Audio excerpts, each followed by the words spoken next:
Dito sa mundo, ito talaga yung totoo, yung realidad na dapat alam mo at ng lahat ng tao. Naparito kang hubad, aalis kang nakahubad. Dumating kang nangihina, lilisan kang mahina. Iniluwan kang walang salapi at mga bagay, maglalaho kang walang salapi at mga bagay. Ang una mong paligo, may naghugas sa iyo. Ang huli mong paligo, may maghuhugas sa iyo. Ito ang buhay, kaya bakit labis ang mali siya, ang inggit, ang pagkamuli, ang galit at pagkamakasarili. Maging mabait sa lahat at gumawa ng kabutihan. May hangganan ng oras natin sa mundo, huwag sayangin sa walang kabuluhang bagay.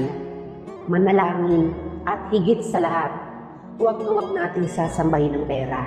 Dahil kahit anong dami ng pera mo o ng